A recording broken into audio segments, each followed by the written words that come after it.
बड़ी खबर आ रही है उत्तराखंड की धर्मनगरी हरिद्वार से।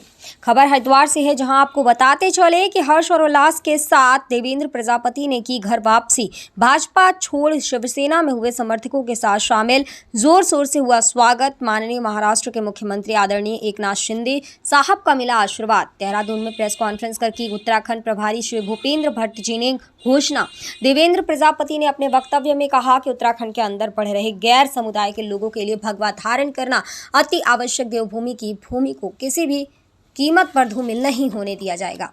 देवेंद्र प्रजापति के साथ शिवसेना ज्वाइन करने वालों में मुख्य रूप से रविदत्त बख्शी, ज्वालापुर कुलदीप सिंह, भगत भगवानपुर आशु सैनी, जीवा रेड्डी लक्ष्य, नीमचंद सैनी, सत्यवीर सिंह राठौर, राजकुमार प्रजापति, पंकज दुबे हरिद्वार से, आशु पराशर, अजय कश्यप विधानसभा BHL और हजारों की संख्या में प्रजापति के समर्थकों ने शिवसेना की सदस्यता ली और उत्तराखंड और हिंदुत्व, सनातन धर्म और समाज हित के कार्य करने का संकल्प लिया। पाला साहब ने भाई हमारे ग्रुप में एक वीडियो डली हुई थी।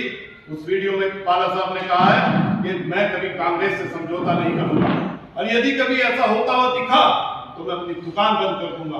उन सब चीजों को मैंने शिवसेना से मुंह मोड़ लिया था। इन सब चीजों पे मैं किसी की निंदा करने के लिए यहाँ नहीं आया हूँ, लेकिन मेरे दोस्तों, हम लोग अगर राहुल चौहान जी के साथ मजबूती के साथ खड़े होंगे, एक दूसरे के साथ खड़े होंगे, सबसे बड़ा पद सिर्फ सैनिक का होता है।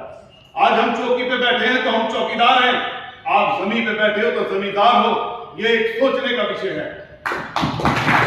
कभी ये नहीं होता कि हमें ये मिला, हमें ये नहीं मिला। ये सब चीजें छोटी चीजें होती हैं। जो जमीन पे बैठा है वो जमींदार है, जो चौकी पे बैठा है वो चौकीदार है। ये सोचने का विषय है। तो इसीलिए नाक पे ठूसा तैयार रखो। और इस ठूसे को मतलब आज ये सोचते थे शिवसेना तो लड़ाई करती है, लड़ाई वाली परिभाषा बोलती है, लेकिन उनके ठूसे का मतलब था हम लोग अपनी चुनाव की प्रक्रियाओं में भागीदारी करें, उत्तराखंड के विकास के लिए, उत्तराखंड के अच्छाई के लिए, उत्तराखंड को नशा मुक्त करने के लिए। और एक सबसे बड़ा संकट जो आज उत्तराखंड के अंदर आ रखा है, दूसरे समुदाय के जो लोग हैं वो धीरे धीरे उत्तराखंड के अंदर पैर रखा रहे हैं। हमने जो भगवा धारण किया है, ये सिर्फ इसलिए किया है कि हम हिंदुत्व को जिंदा रख सकें, हम हिंदुत्व का प्रचार कर सकें। पहले हम लोगों की व्यवस्थाएं क्या होती थी? हम लोग अड़ते थे, लड़ते थे, लड़ने के बाद बड़ी संगठन मुकदमे दर्ज करा करके हमारे शिव सैनिकों को जेल भेज देती थी। आज व्यवस्थाएं दूसरी हैं। आज मेरे भूपेंद्र भाई जैसे, हमारे राहुल चौहान जैसे व्यक्ति और मेरे जितने भी प्रदेश की टीम के लोग हैं, ये आज मजबूती के साथ एक नई टेक्निकल लेकर के हमारे साथ खड़े हैं। और मैं आपसे ये वादा करता हूं वो थोड़ा बोलते हुए कि जो हमारे सम्माननीय प्रदेश अध्यक्ष ने और उनकी टीम ने जिस काबिल मुझे समझा है, मैं उस काबिल पे, उस पद पे अच्छे से काम करने का प्रयास करूंगा। आप सब लोगों का सहयोग चाहूंगा और मुझे उम्मीद है कि बहुत जल्दी हम सैलाब दिखाएंगे। एक छोटी सी बात के साथ अपनी कहानी को विराम देता हूं कि वो मंजिल पे अपनी पहुंचेंगे जरूर, वो मंजिल पे अपनी पहुंचेंगे जरूर। ये फैले हुए उनके पर बोलते हैं और जो लोग खामोश रहते हैं अक्सर इस जमाने में उनके हुनर बोलते हैं।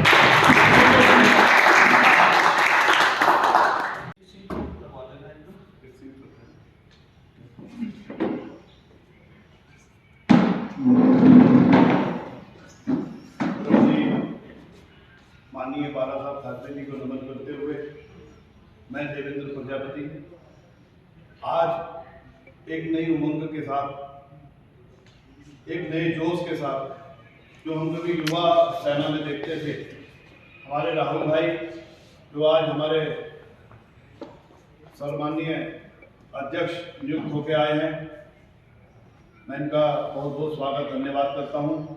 इन्होंने और हमारे भट्ट जी, भूपेंद्र जी, जिस तरीके से इन्होंने हम सब लोगों को एक ऐसी डोर से बांध के रखा, बिखरने नहीं दिया और एक धुन में मात्र सिर्फ शिवसेना के नाम के साथ ये लोग काम करते रहे। ये एक बहुत बड़ी बात होती है। आजकल आप देखते होंगे जिस तरीके से राजनीतिक रूप से जब चुनाव नजदीक आते हैं तो किस तरीके की एक उथल पुथल छोटे छोटे पदों को लेकर के मचती है। मैं जानता हूँगा, बहुत अच्छे से समझता हूँ कि इन लोगों के पास ऐसा नहीं है कि कहीं बड़े संगठनों से, बड़ी पार्टियों से ऑफर ना आया हो, लेकिन इनके हृदय में माननीय वाला साहब बसते हैं, इनके हृदय में भगवा बसता है, इनके हृदय में उत्तराखंड के लिए कुछ करने की इच्छाएं हैं। और वो इच्छाएं अगर हम सब लोग साथ हाथ में हाथ डाल के, कंधे से कंधा मिला करके इनके साथ खड़े हों, तो वो इच्छाएं मैं समझता हूँ ज्यादा बड़ी नहीं है। वो रमणीय बाला साहब ठाकरे जी कहते थे कि अधिकार कभी मांगने से नहीं मिलता। माता सीता को जब रावण उठा करके ले गया तो भगवान श्री राम ने हजारों बार उनको बोला कि ये सीता मेरी अर्धांगिनी है, मुझको लौटा दे। उसने नहीं लौटाया। सारे युगों में महाभारत हो, रामायण हो, इन सब चीजों से हमें सीखने की आवश्यकता है। बाला साहब इसी चीज को बोलते थे, अधिकार नाक पे घूसा मारने से मिलता है। अधिकारों के लिए हमें खड़ा होना पड़ेगा। छोटे बड़े सारे चुनाव के लिए हमें व्यवस्था के साथ खड़ा होकर के, और जो चुनाव की रणनीति है, ऐसा नहीं है रणनीति हमारे पास नहीं है, हमारे पास भी रणनीतियां हैं, लेकिन एक जो शिवसेना का इंट्रोडक्शन है जो पहले से चला आ रहा है, आज जब राहुल चौहान हमारे सम्मानीय प्रदेश अध्यक्ष अपनी टीम को लेकर के खड़े हुए तो उस इंट्रोडक्शन का फर्क पड़ा है। मैं लगभग 25-30 साल से शिवसेना पे समर्पित व्यक्ति हूं, लेकिन कुछ विचारों। अपडेट मीडिया के लिए हरिद्वार से रणविजय कुमार की रिपोर्ट।